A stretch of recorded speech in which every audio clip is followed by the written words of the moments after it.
I shouldn't have said it out loud. That was the first thought that crossed my mind the moment the words left my mouth. I have a date tonight, hanging in the air of that vast, silent kitchen, like smoke that refuses to dissolve. I'd said it almost to myself, really. A casual thing. The kind of sentence you throw into the air when you're talking to a coworker, or your sister, or basically anyone other than the man currently standing 6 feet away from you, watching you with the kind of stillness that makes you forget how to breathe normally. Dong-hyun hadn't moved. That was the thing about him that I'd never quite gotten used to in the 8 months I'd worked in this house. Other people, when they're surprised, show it. Their eyebrows shift, their shoulders react, something in them flickers. Dong-hyun did none of that. He simply stopped. Like a clock that someone had reached inside and halted mid-tick. His hand, which had been loosely holding the edge of the marble island a second before, didn't tighten. His jaw didn't clench.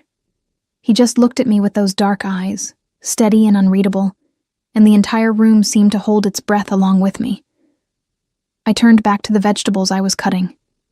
Carrots, stupid carrots that suddenly required my complete and absolute concentration. "You said something," he spoke at last. Not a question. Dong-hyun never really asked questions. He stated things, named them, pulled them into the open with a calm that somehow felt more demanding than shouting ever could. "I was just thinking out loud," I said, keeping my voice even. "It's nothing. I'll make sure everything is set before I leave tonight. Dinner will be ready by 6. The dry cleaning is already sorted, and I called the Harper. Just my name. One word. But the way he said it made the knife in my hand slow down without my permission. I looked up. He was still in the same position, still wearing the same expression, which was to say almost no expression at all. But something had shifted in the quality of the silence around him. The 2 men stationed near the hallway entrance, his security, permanent fixtures in this house that I'd learned to simply accept the way you accept load-bearing walls, had both gone very, very still. "What time?" Dong-hyun said. I blinked. "Excuse me?" "What time is your date?" There was nothing threatening in his voice. There never was. That was the most unsettling part. The way danger always moved through him like water through stone, leaving no visible trace on the surface. 8 o'clock, I said, and then immediately wondered why I'd answered at all.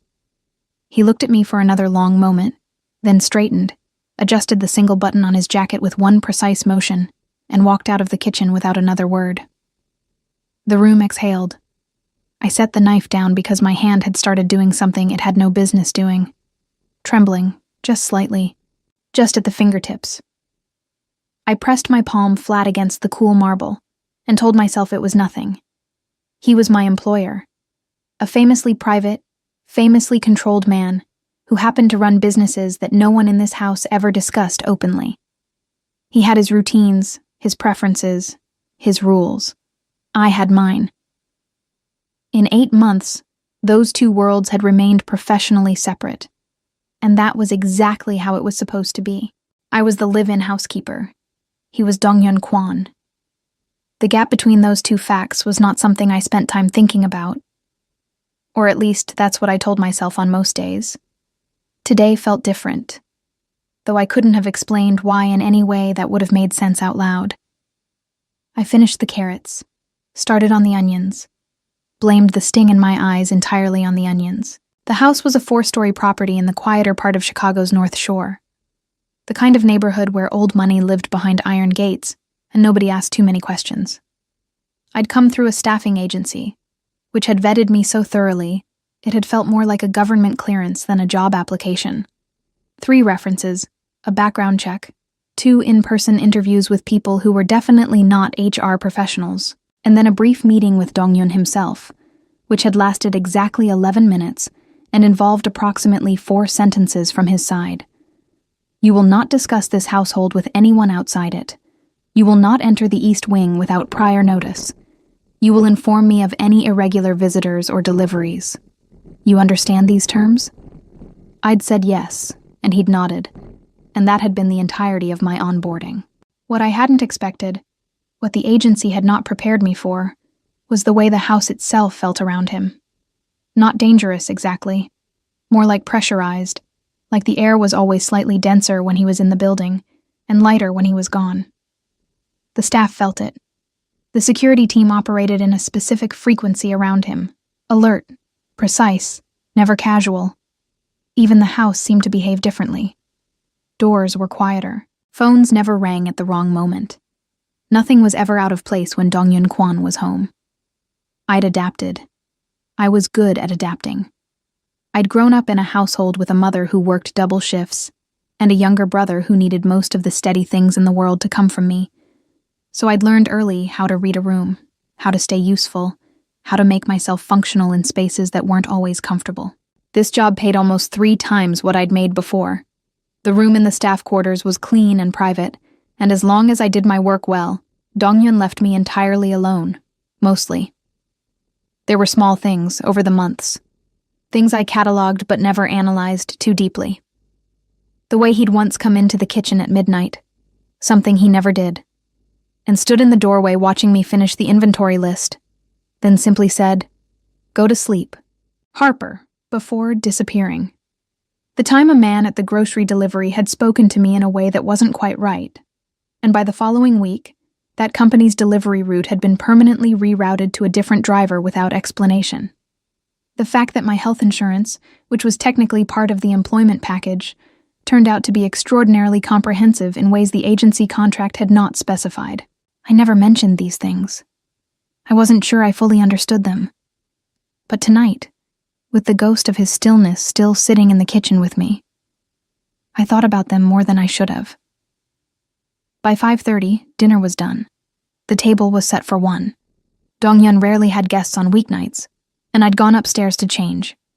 My room was on the 3rd floor, separated from the main wing by a long hallway and a heavy door that I always appreciated for its soundproofing.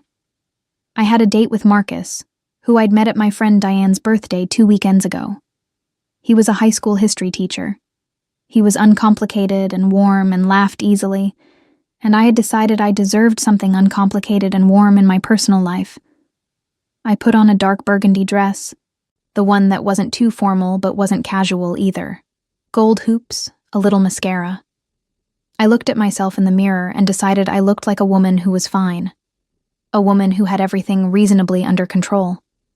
I came downstairs at 7:40.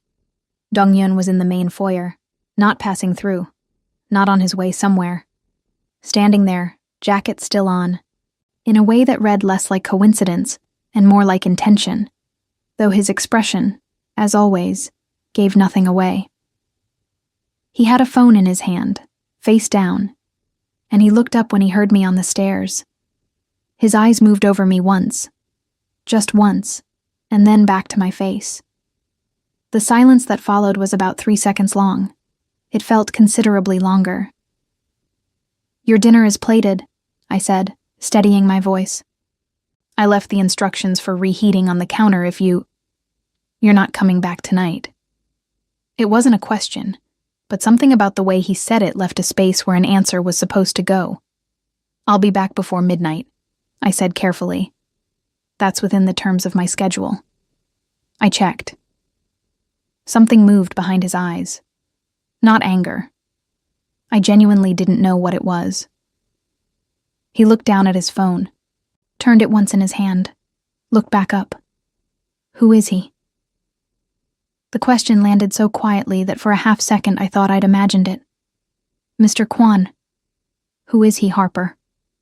And there it was.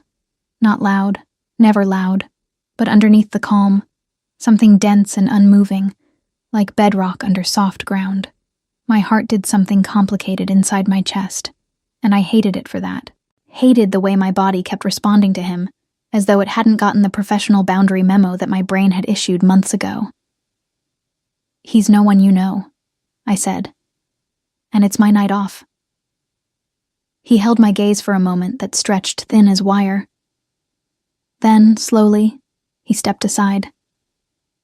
I walked past him toward the door, and the cold air of the foyer raised every hair on my arms even though the house was perfectly heated. I reached for the door handle. got it open. Behind me, just before the door closed, I heard him speak, low, almost to himself, not really meant for me to catch. Be back by 11. I pulled the door shut without responding, but my hands were trembling again, and this time, I couldn't blame the onions. Marcus was the kind of man who arrived 5 minutes early. I noticed it the moment I stepped out of the rideshare and saw him already standing outside the restaurant. A mid-range Italian place on West Randolph that had good reviews and the kind of warm lighting that made everything feel slightly more romantic than it actually was. He was wearing a navy blazer over a simple shirt, and he smiled when he saw me, the kind of smile that reached his eyes without effort, open and unguarded. I smiled back, and something in my chest loosened just slightly. This is what normal looks like, I thought. This is what you wanted. You look amazing, he said, and the compliment landed simply, without weight or agenda. Thank you, I said. You too. We went inside. The hostess led us to a corner table, and Marcus pulled out my chair before I could reach it, which made me feel something small and uncomplicated and good. The restaurant was busy enough to have ambient sound but quiet enough to talk, and the bread basket arrived almost immediately, and for about 7 minutes I managed to be entirely present. 7 minutes. Then my phone buzzed. I turned it face down without looking. Marcus was telling me about a class trip he'd taken his students on last month. A Revolutionary War site in Pennsylvania. Something going wrong with the bus. Students singing off-key in a parking lot for 40 minutes, and he told the story well, with the kind of self-deprecating ease that made it easy to laugh. I laughed. I meant it. My phone buzzed again. You can check that, Marcus said, nodding toward it. Not bothered. Just practical. It's fine, I said. It's nothing. But I knew it wasn't nothing. I knew it the same way you know when a room has changed behind you before you turn around. Some animal part of the brain that operates below conscious thought, picking up frequencies you haven't named yet. I kept my phone face down through the appetizers. We were halfway through our entrees, pasta for me, risotto for him, when Marcus asked what I did for work. I gave him the version I always gave people in situations like this. Household management for a private family, live-in position, good pay, long hours. People usually nodded and moved on. Marcus tilted his head slightly. Private family like high profile? Private family like private, I said, and smiled to take the edge off. He laughed. Got it. NDA vibes. Something like that. What I didn't say, what I would never say, was that I'd spent the entire rideshare ride to the restaurant trying to figure out why my hands had been shaking. Why a grown woman with her own mind and her own night off was sitting in the back of a car replaying the way Donghyun Kwon had looked at her dress. 1 look, 3 seconds. The kind of look that shouldn't have registered at all. The kind that apparently registered in places I didn't have full administrative control over. I stabbed a piece of penny with perhaps more force than necessary. Everything okay? Marcus asked. Completely, I said. Tell me more about the Pennsylvania trip. At 9:15, I excused myself to the restroom. I stood at the sink, ran cold water over my wrists, an old trick my mother had taught me for when anxiety crept up uninvited, and looked at myself in the mirror. Burgundy dress, gold hoops, mascara still intact. A woman who looked like she had everything reasonably together. I picked up my phone. 4 messages, all from the same number, saved in my contacts simply as DK because I'd been too cautious, or too something, to write his actual name. The first. The heating in the east corridor is making a sound. Check the maintenance log when you return. I stared at that one for a long moment. The heating had never made a sound in 8 months. Not once. The second. Sent 12 minutes later. The dry cleaning ticket for Thursday. Where did you put it? I knew exactly where it was. I had told him exactly where it was this morning, with a post-it note on his desk that I had personally placed at eye level. The third, 20 minutes after that. What is the name of the restaurant? I felt something cold move through me that had nothing to do with the water on my wrists. The fourth message had no text. It was a screenshot of the restaurant's Google Maps listing, with the hours and address visible. Below it, Dong-yun had typed, "Parking on that street is monitored after 9. Tell your guest. Tell your guest." I sat with that for longer than I should have. Tell your guest. Not tell him. Not tell Marcus. Your guest, like Marcus, was a temporary variable in an equation that Dong-yun had already solved without being asked to solve it. I put the phone back in my bag and returned to the table. Marcus was warm through dessert and warmer through the walk to the corner where we said goodbye. He hugged me first, which was easy, and then he asked if I'd want to do it again sometime, which was also easy. And I said yes, because I meant it. Or I wanted to mean it, which was close enough for a first date. He walked toward the parking garage. I called a rideshare. Standing on West Randolph at 10:43, the November wind doing something unkind to my hair, I scrolled back through the messages and reread them in order. The heating, the dry cleaning ticket, the restaurant name, the parking screenshot. 4 messages that, taken individually, could have been explained away as an employer with high standards and poor boundaries. Taken together, they added up to something I didn't have a clean word for. Something that sat in the chest like a stone, not quite heavy enough to hurt, but present enough that you're always aware of it. The rideshare arrived. I got in. By the time I walked through the front door of the house at 11:04, I had already decided I was going to say nothing. Walk in, hang up my coat, go upstairs, go to sleep. That was the plan. The foyer was dim, the way it always was after 10.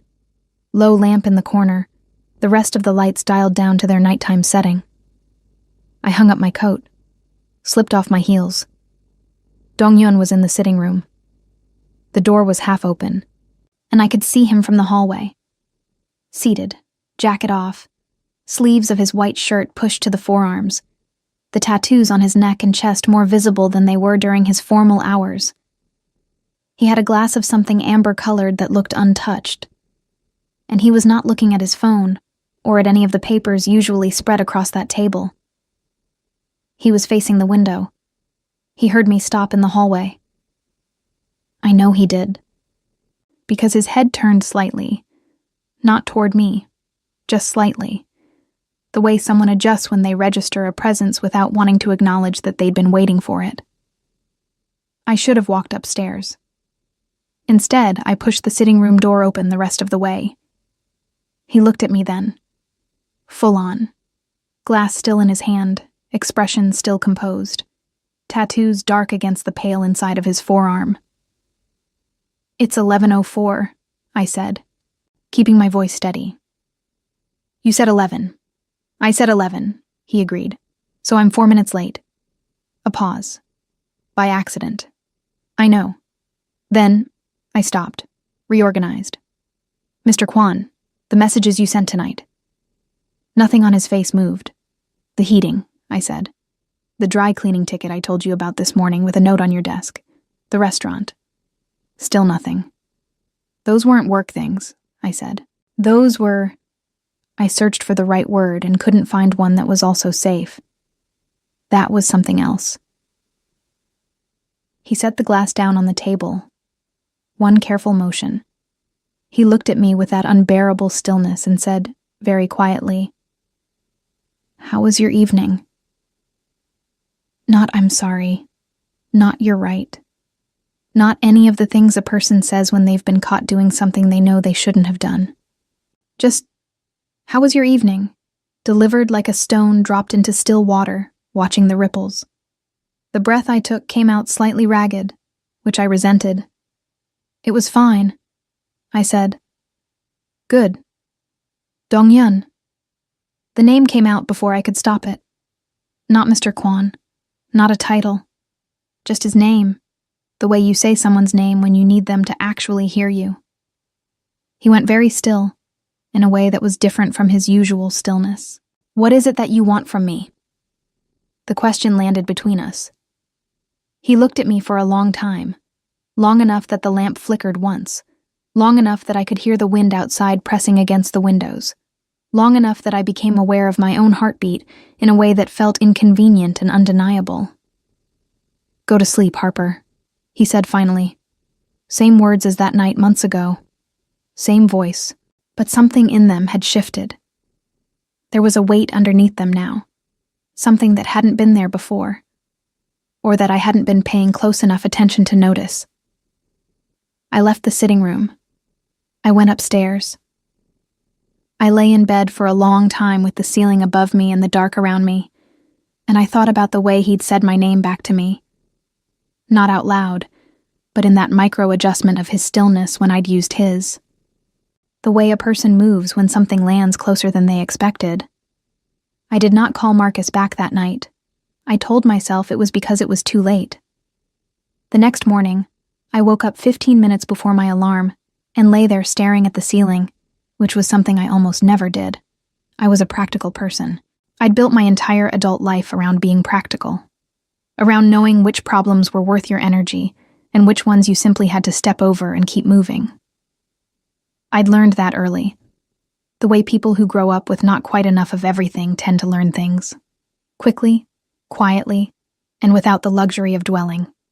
So lying in bed at 5:45 in the morning, replaying a conversation that had lasted less than 4 minutes, was not something I had patience for. Not in theory. In practice, I replayed it 3 more times before I got up. The house was quiet in that specific early morning way. Thick, almost solid. The kind of silence that exists before the world remembers it's supposed to be moving. I made coffee in the kitchen, stood at the window with my mug, and watched the backyard go from dark blue to pale gray while I tried to organize my thoughts into something manageable. The facts, as I understood them. Dong-Yun Kwon was my employer. He ran operations I wasn't privy to and didn't ask about. He was controlled, private, and occupied a category of power that I had no real reference point for in my previous life. He had, over the course of 8 months, done several things that didn't fit neatly into the employer-employee framework I'd tried to maintain. Last night, he had tracked my whereabouts with the precision of someone who had resources and had chosen to use them. He had waited up. And when I'd confronted him, he had offered nothing. No explanation, no denial, no acknowledgement of the line he'd crossed. Just, "How was your evening?" And, "Go to sleep, Harper." I finished my coffee and started on breakfast. He came downstairs at 7:30, which was his usual time on Wednesdays. He was already in a full suit. Charcoal gray today, the kind that looked like it had been constructed specifically for his shoulders, and his expression carried the polished neutrality he wore like a second skin in daylight hours. 2 of his security team followed at a respectful distance, settling near the hallway as they always did. I set his coffee on the island without being asked, moved to the stove. "Good morning," I said. Professional. Even. "Morning," he replied. We existed in the kitchen simultaneously for approximately 2 minutes, which should have felt ordinary, and instead felt like standing on a surface that you're not entirely sure will hold your weight. I focused on the eggs. He drank his coffee. The security team breathed quietly near the door. Then, "I have a meeting downtown at 9. I'll be back by 4. "I'll have dinner ready by 6:30, I said. "Fine." That was it. He took his coffee, set the empty mug on the counter with that same precise care he gave to every object he touched, and left the kitchen. I heard the front door a few minutes later. The pressure in the room dropped by about 20%. I let out a breath I hadn't decided to hold. With Dong-Hyun gone, the house breathed differently. The security team thinned to 2, one on the exterior perimeter, one stationed near the front, and the staff who came in during the day, a rotating crew of 3 that handled specialized cleaning and maintenance, moved through the rooms with the relaxed efficiency of people whose nervous systems had been given permission to unclench. I worked through my list methodically. Linens on the upper floors, restocking the pantry, the call to the wine supplier about Thursday's delivery. Around 10, I found the post-it note I'd left on Dong-Hyun's desk yesterday morning, the one about the dry cleaning ticket location. Exactly where I'd placed it, untouched, directly at eye level, impossible to miss. I stood there looking at it for a moment. He'd known where it was. He'd sent that message anyway. I peeled the note off the desk, folded it once, and put it in my pocket. I wasn't sure what I intended to do with the information. File it somewhere, let it settle into whatever category of things about this job I'd decided not to examine too closely. My phone rang at 11. Marcus. I stepped into the hallway near my room and answered. "Hey," he said. Easy voice, same warmth as the night before. "I had a really good time last night." "Me too," I said, and meant it in the partial, complicated way that it was true. "I was thinking Saturday if you're free, there's a..." "Marcus." I stopped walking, leaned against the wall. "Can I be honest with you?" A small pause. "Yeah, of course. Last night was genuinely great. You're easy to be around, and I don't say that to a lot of people." I closed my eyes briefly. But I think I'm in a more complicated place right now than I realized when I said yes to dinner. And I don't want to waste your time if I'm not going to be fully present. Silence. Then, "Is this about your job?" The question was more perceptive than I'd expected. "It's about a lot of things," I said honestly. He took it well, better than he needed to. He said he understood, that the door was open if things shifted, that he hoped whatever complicated thing it was resolved itself in my favor. We hung up on good terms, and I stood in the hallway afterward with the phone in my hand, staring at the wall, feeling simultaneously relieved and deeply, inconveniently, unsettled. Because ending things with Marcus was not the same as knowing what I wanted instead. And what I wanted instead, the thing I'd been refusing to name, the thing that lived in the space between he waited up and go to sleep, Harper, was something I wasn't ready to hold in plain light yet. Donghyun returned at 3:40, 20 minutes early. I was in the main sitting room replacing the flowers in the large vase near the window. Weekly task. Grocery delivery had brought white peonies this time. When I heard the front door, I didn't turn around immediately. Kept my hands in the water, repositioning stems, buying myself a moment. His footsteps crossed the foyer, stopped at the sitting room doorway. "You're early," I said without turning. Meeting ended. A pause. "Those are different." White peonies. The usual supplier was out of the orchids. "They're fine." I finally turned. He was standing in the doorway with his jacket already over one arm. He always removed it the moment he was inside, a small and oddly personal habit I'd catalogued without meaning to. He was looking at the flowers, not at me, but there was something in the angle of his attention that suggested the flowers were not actually what he was thinking about. "I need to speak with you," I said. He looked at me then. "About last night," I added, because the silence had expanded in a direction that made me nervous, and I needed to steer it. He walked into the room. Not to the armchair, to the window, 3 feet from where I was standing, where he turned and leaned against the wall with his arms loose at his sides. It was the most physically casual I'd ever seen him, which somehow made it more, not less, intense. "You sent me 4 messages last night," I said, keeping my voice measured. "One of them was the address of the restaurant I was at. You found that on your own." No response. "I'm not angry," I said, which surprised me as I said it, because it was true. I need to understand what's happening here, because I have been professional in this house for 8 months. I have followed every rule. I have respected every boundary. I have done my job well, and I feel like something is changing that I don't have the full information about. And I don't..." My voice dipped slightly, just once, before I steadied it. "I don't do well with things I don't have the full information about." He was quiet for a moment.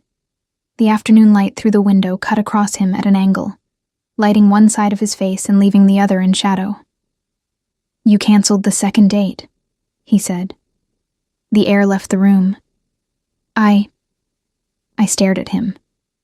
"How do you..." But even as I started the question, I understood that the how was almost beside the point with him. He existed at the center of a web of information that moved toward him like water toward a drain. That's not... I didn't cancel because of... I know why you canceled, he said. The certainty in his voice was maddening. The complete, unhurried certainty of someone who has already mapped the territory and is simply waiting for you to catch up. You don't know anything about why I... Harper. Quiet. Final. My name in his mouth again. That particular weight it seemed to carry lately, like a hand pressed flat against a door. I know. I opened my mouth. Closed it. The peonies sat in their vase between us, ridiculously white, ridiculously still. The afternoon pressed against the windows. Somewhere in the house, a door closed softly, and neither of us moved. This isn't... I started, then stopped, then tried again. Whatever you think is happening here, it can't happen. You understand that. I work for you. I live in your house. There are 100 reasons why this is... I know the reasons, he said. Then why? Because knowing the reasons doesn't change anything. He said it without drama, without emphasis, the way he said most things. As though the truth was simply a fact to be acknowledged rather than a position to be defended. For me.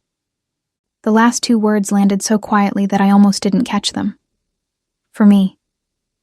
I stood there in the sitting room of his house, my hands still faintly damp from the flower water, my heart doing something entirely unmanageable inside my chest, and I looked at Dong-Hyun Kwon. This man who had terrified half of Chicago simply by existing, who controlled rooms without moving, who had sent me restaurant screenshots at 9 o'clock on a Wednesday night. And I understood, with the specific clarity of something you've known for a long time, but refused to confirm, that I was in real trouble. Not the dangerous kind. The other kind. The kind that doesn't announce itself until it's already everywhere. 3 days passed without either of us mentioning it again. That was the thing about Dong-Hyun. He never pressed. He'd said what he said, landed it with that quiet precision of his, and then simply continued existing in the house the way he always had. Breakfast at 7:30, meetings downtown, back by evening. The same controlled orbit, the same measured distance. Except now there was something different in the air between us that I couldn't unfeel no matter how many tasks I buried myself in. I repainted the pantry shelves. I reorganized the linen closet by thread count. I called 3 different vendors about a refrigerator filter that did not actually need replacing. Diane, my closest friend since college, texted on Thursday to ask how the date with Marcus had gone. Fine, I wrote back. We decided to keep it casual.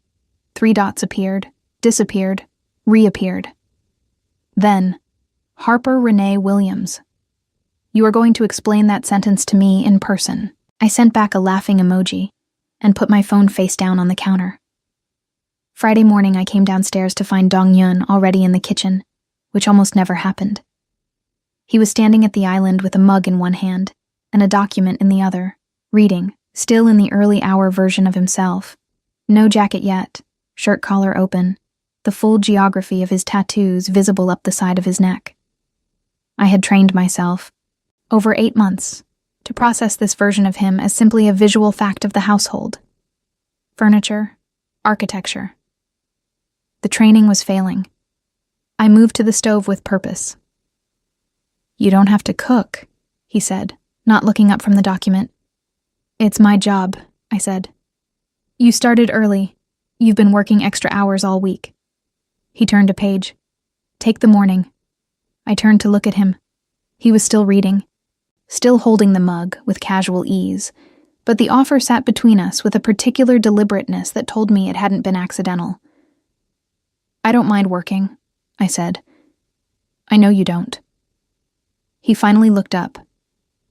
That's why I'm telling you to stop. We held eye contact for a moment that lasted approximately 400 years.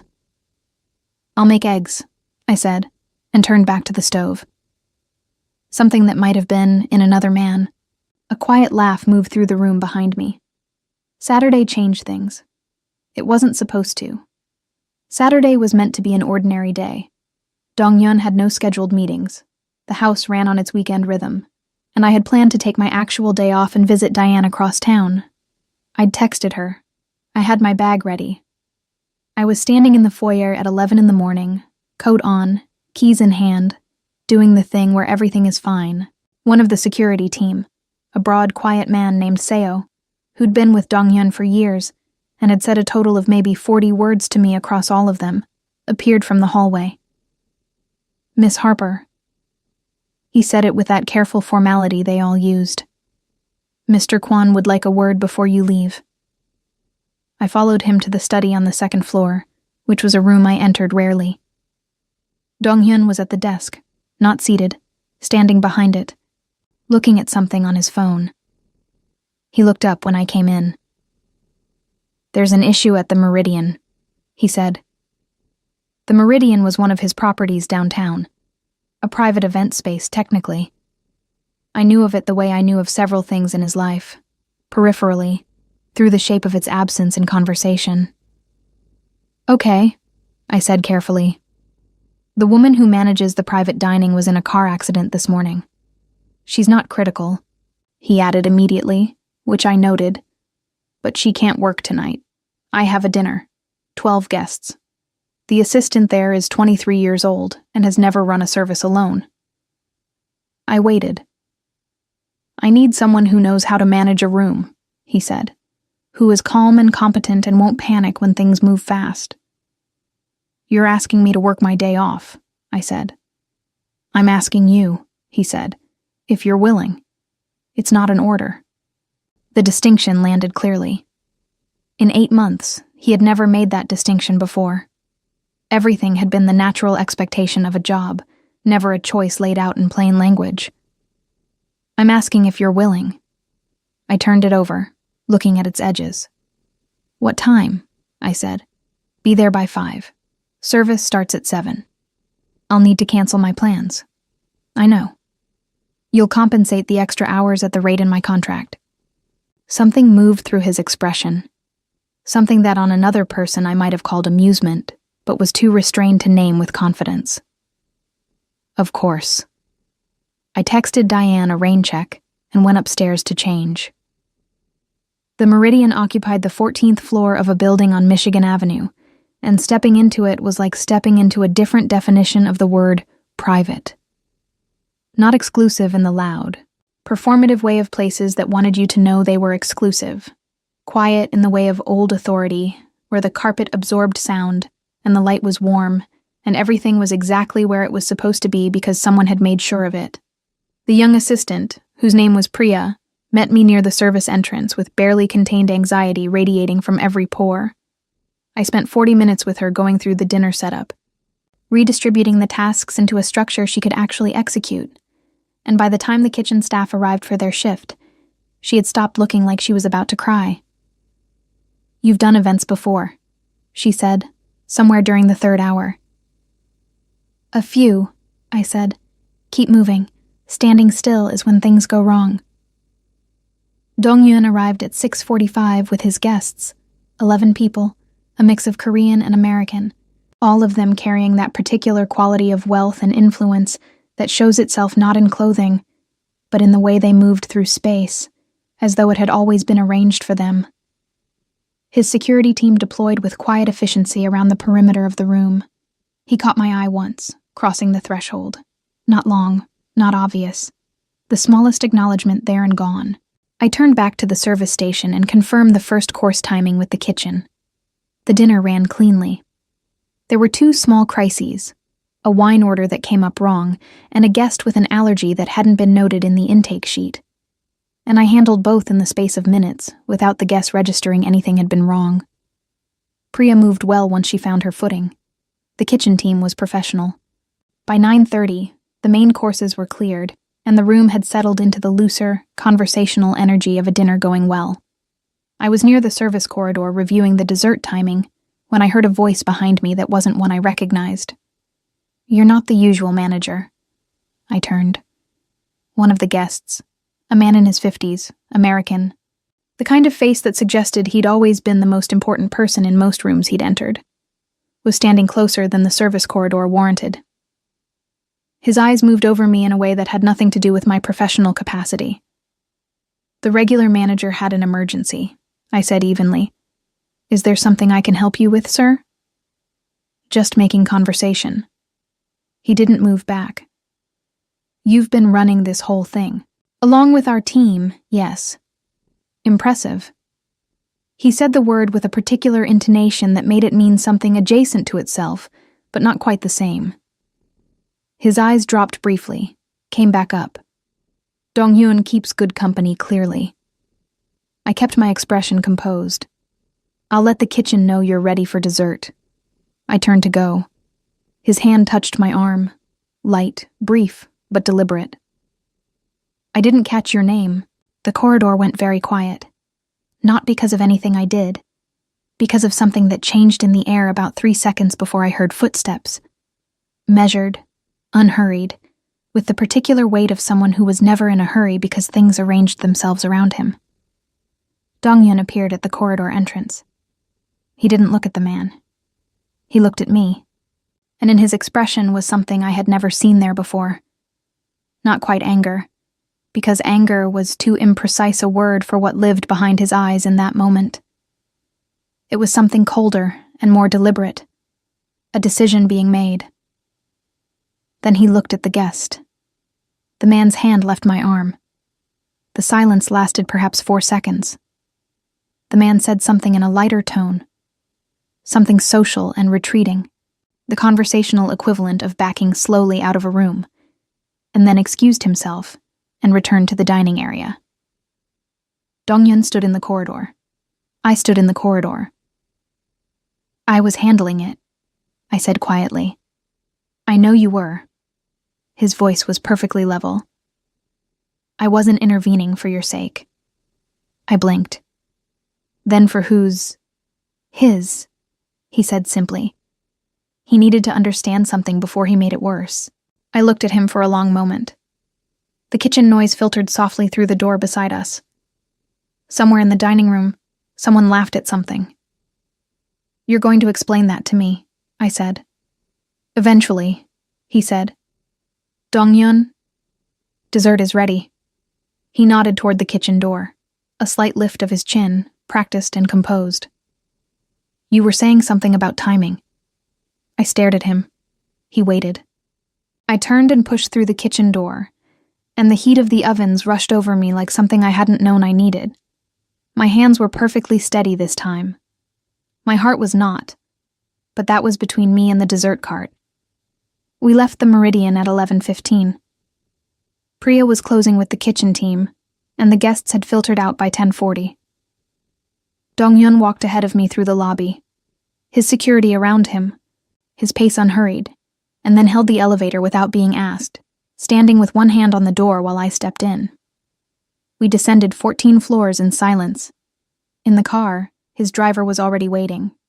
Dong-hyun opened the door himself, which his security team always did, and which he almost never did, and he stood holding it. I got in. He got in beside me, which was unusual. He typically sat in the front when it was just the two of us traveling from the house for errands. Tonight he sat in the back. Chicago moved past the windows in long amber streaks. You were good tonight, he said, not looking at me, looking at the city. It was a straightforward service once we restructured the workflow, I said. That's not what I mean. I looked at his profile. The city light moved across him in slow pulses. Gold, shadow, gold. I know what you mean, I said quietly. He turned his head then. We were close in the back of that car in a way that the geometry of the vehicle made unavoidable. The way proximity becomes something else entirely when the space is small enough and the night is long enough. Harper, he said. Just that. And in that one word was everything he hadn't said across all the days prior. The messages, the waiting up, the dry cleaning ticket he'd known perfectly well where to find, the way he'd appeared in that corridor without being loud about it, without being anything other than exactly what he was. I looked at him and felt the last of the professional distance I'd been maintaining dissolve around us like sugar in warm water. Slowly, completely, irreversibly. "This changes things," I said. A warning meant equally for both of us. "Yes," he said, straightforward. No qualifier, no hesitation. "I need you to understand that I don't do things halfway. If something changes, it actually changes. I don't know how to do this otherwise." He held my gaze. "Neither do I." The car turned onto the road that led back to the house, and the city fell behind us, and I made a decision in the dark with the amber light moving across his face that I understood, even as I made it, was the kind of decision you don't come back from cleanly. I reached over and covered his hand with mine.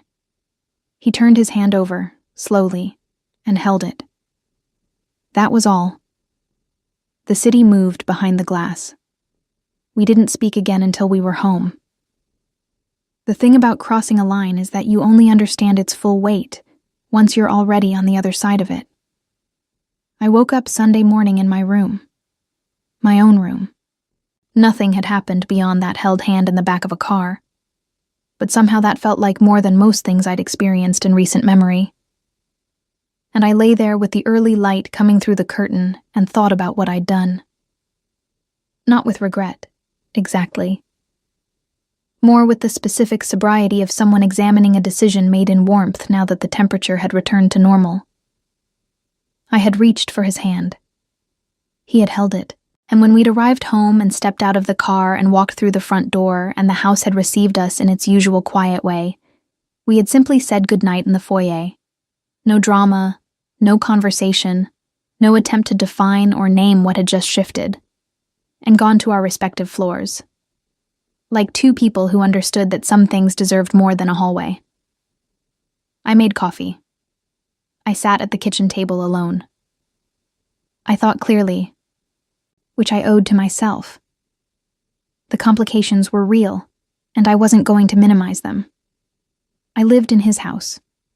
I was employed by him. The world he operated in.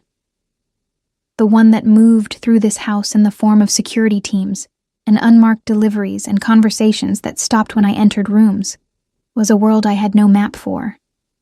I was Harper Williams from Cleveland, Ohio, raised by a practical woman who'd taught me to read fine print and trust my own 2 feet. I had no business developing feelings for a man whose business I would never fully know, and whose life operated on a frequency entirely removed from anything I'd grown up understanding as normal. All of that was true. Also true, the way he'd said for me in the sitting room on Wednesday. The screenshot of the restaurant.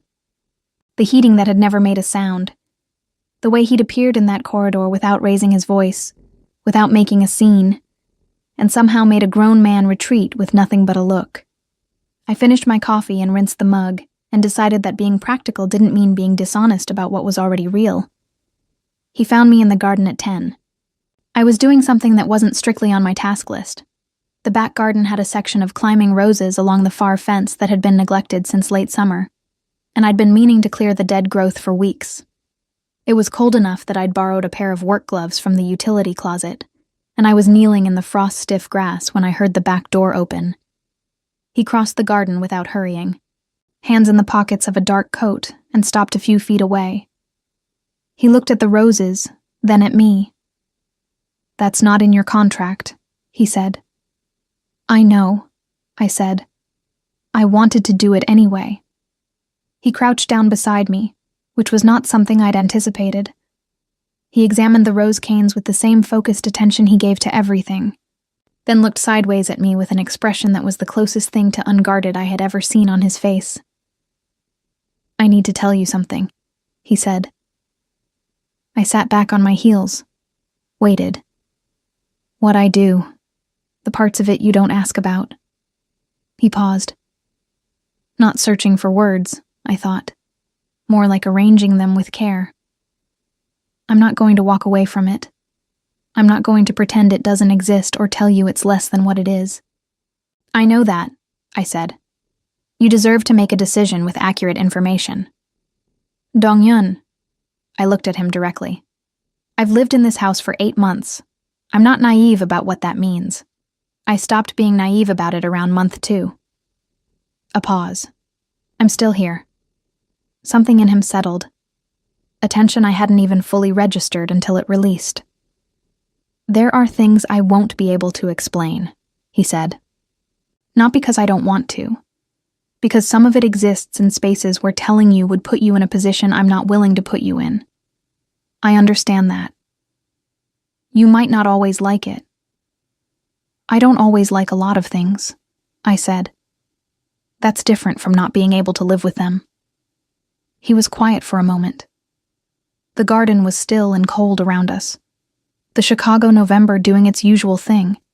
Gray sky, bare branches, the distant sound of a car somewhere on the street beyond the fence. I don't know how to do this gently, he said. There was something in his voice I'd never heard before. Not vulnerability, exactly, but the closest thing to it I'd ever get from him, I suspected. This isn't territory I've been in. Something about that undid me more than anything else could have. You don't have to do it gently, I said quietly. You just have to do it honestly. He looked at me for a long moment, kneeling in the frost-stiff garden of his own house, stripped of the suit jacket and the security perimeter and the impenetrable composure. And I watched something move across his face that I knew I was one of very few people who had ever been positioned to see. Then honestly, he said, I don't want you going on dates. I don't want you at 12 o'clock at night in a car with someone I don't know. I don't want you in rooms where men like the one last night think they can put their hands on you and it has no consequence. He held my gaze. I want to be the one who has consequence. I let that settle. That's a lot of wanting, I said. Yes, he said, no apology. And what do I get? I asked. Not antagonistically, genuinely. In this arrangement where you have consequence. What does that look like for me? He thought about it. Really thought, not deflected. Someone who makes sure you're not carrying things alone. Someone who... He stopped. Tried again. I notice everything about you, Harper. I have for a long time. That doesn't stop. It just becomes something you know about instead of something you don't. I absorbed that. The weight of being noticed. Fully. By someone with his quality of attention. It wasn't a small thing. It wasn't uncomplicated. But it was real in a way that very few things in my life had been recently. I'm still your employee, I said carefully. Technically. That would need to change. I blinked. I need this job, Dong-hyun.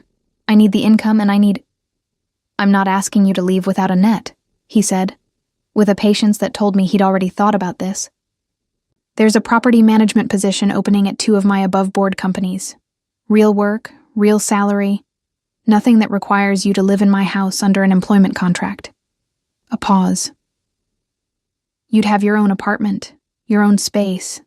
Nothing about your life would be contingent on whatever this is between us. I stared at him. You've thought about this. For longer than is reasonable, he said, and the dryness in it, the first real flicker of humor I'd ever heard from him, broke something open in my chest in the best possible way. I looked at the dead rose canes in my gloved hands. I looked at the gray sky. I looked at Dong-hyun Kwon, kneeling in the frost beside me with his coat collar turned up and his dark eyes steady on my face, waiting with the patience of someone who had learned that the things worth having required it. I want to meet with HR about the position before I agree to anything, I said. A real meeting, real contract terms, not something arranged around what's happening between us. Done, he said immediately. And I need us to move at a pace that I'm actually comfortable with. Not rushed because you've been waiting. Not managed because you're used to managing everything. Agreed. And if there are things going on in your world that start putting me in actual danger, they won't. Dong-hyun. I will not let them, he said, and the way he said it, quiet, total, with the full weight of someone whose promises were architecture rather than air. Made me believe him not out of naivety, but out of evidence. 8 months of evidence. The rerouted delivery driver. The health insurance. The man in the corridor who had retreated with nothing but a look. I took off one glove and held out my hand. He looked at it. Then he took it, without the car's darkness to excuse it, in the plain gray light of a Sunday morning in November, bare hand and bare hand. "Okay," I said. He didn't smile, not quite. But the quality of his stillness changed in a way I was learning to read, a warmth in it that didn't show on his face so much as radiate from somewhere underneath. "Okay," he said back. We stayed in the garden longer than made practical sense given the cold. Eventually, I finished clearing the rose canes and he stayed beside me without pretending he had anywhere more important to be. And that itself, the simple fact of it, a man whose schedule was maintained by multiple people choosing to kneel in frost beside a woman pruning dead growth from a garden wall, said more than most of what he'd articulated. The property management position turned out to be real. I met with the operations director of Quan Holdings' legitimate real estate arm the following Wednesday, a woman named Christine, who was sharp and no-nonsense, and clearly had no idea about the personal dimension of my referral, which was exactly how I'd wanted it. The salary was 30% above market. The apartment included in the relocation package was a 1-bedroom in Lincoln Park, with south-facing windows and its own lease in my name. I signed the contract on a Friday. I moved my things out of the house on a Saturday, which was logistically simple since I'd never accumulated much. Dong-hyun was not home when I left. Not because he was avoiding it, but because I'd asked him not to be there for it. And he'd respected that without requiring an explanation. That alone told me more about who he was trying to be, with me, than 100 grand gestures would have. He texted when I'd been in the new apartment for about 2 hours. "How is it?" I stood at the south-facing window, with the afternoon light coming in clean and honest across the hardwood floor, and thought about the last 9 months of my life. The agency contract. The 11-minute meeting. The first time I'd heard him say my name in a kitchen that wasn't mine. The post-it note he'd already read. The restaurant screenshot. A hand turned over in a dark car. "It has good light," I wrote back. His reply came fast, faster than his usual measured pace, which I noted and filed away warmly. "I'll see it Friday." Not a question, but a different kind of certainty than what he usually carried. Lighter, somehow. Something that had come unstuck from the heavy architecture of who he was in every other room. I set my phone down and started unpacking. Outside, Chicago moved through its afternoon like a city that had no idea what had just quietly rearranged itself inside it. 2 people finding the specific, complicated, irrevocable shape of what they'd already been to each other for longer than either had been willing to say. No dramatic conclusion. No clean metaphor. Just a woman in her own apartment with good light, and a man who had already counted the days until Friday, and the particular piece of something that had finally been allowed to be exactly what it was. Honest, chosen, and entirely theirs.